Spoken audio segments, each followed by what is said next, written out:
Hi, this is Jay Smith. Do you like poetry? Well, you have come to the right place.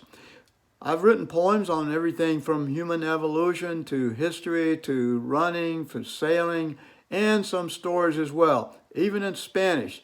So stay tuned, and I hope you enjoy this. And hit the like button and subscribe to the channel. Okay, see you later. This poem is called The Mother of All Battles. It begins as if it is describing a battle of terrorists in the desert, but actually it's about the battle between gravity and matter in the universe, including black holes, the neutron stars, our sun. And so it's really about an battle about astronomical phenomena. I hope you enjoy it. This poem is called The Mother of All Battles. The mother of all battles is a common phrase commonly used by dictators in their final days. Such a conflict might occur in the desert sand, or it might happen in a desolate and mountainous land. Can you imagine bearded men without a bath? They would likely smell and are with lots of wrath. They carry heavy rifles close to their chest. Mayhem and killing is what they do best. It's best to give them lots of space. Let them have their own terrible place. The mother of all battles this may seem to be, but some are much larger, as you shall shortly see. Now you may imagine a Star Wars place. Myriads of spaceships are fighting in a furious race. But you're not thinking broadly enough. We wish to consider much more serious stuff. For example, 93 million miles away in our sun, a gigantic battle is raging. Hydrogen is fusing and engaging. Helium produced in this way, the reaction produces lots of energy 24 hours a day. The battle is between gravity and the pressure of nuclear fusion. Now this source of energy leads to no more confusion. So the little battle referenced on Earth is certainly eclipsed by one of much larger girth. But if we search with our telescopes and eyes, much larger battles we can apprise. Consider next in your mind, think of a gigantic star of the supernova kind.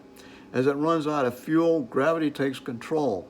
Once it begins, it's on a roll. As the star collapses, enormous heat and pressure ensue, producing heavy elements that could become things like me and you. Eventually, gravity wins, compressing everything to a tiny neutron star whose density is considerably greater than anything you've observed on Earth by far. Keep in mind, this likely is a catastrophe for planets, moons, and maybe things like you and me. But we're not done. There is more. We're just beginning to explore. Even larger energy sources and explosions can be found at the center of galaxies. They abound. We must search for stars with lots of mass. They burn furiously and are badass. Such stars can collapse to nearly infinite density. This is called a singularity. You're familiar with such, commonly called a black hole. For stars and planets and gas, it does troll.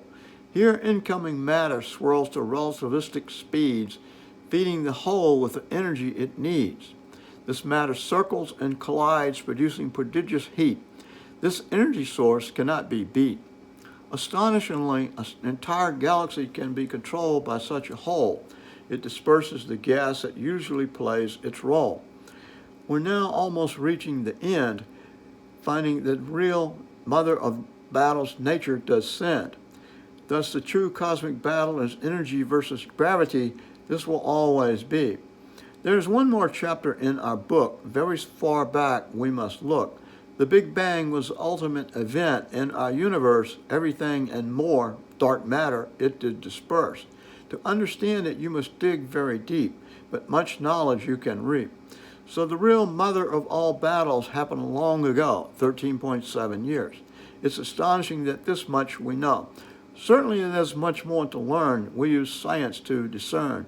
So as dictators shout their symbolic phrase, they are likely approaching the end of their days. The real battle started long ago, and far into the future it will go.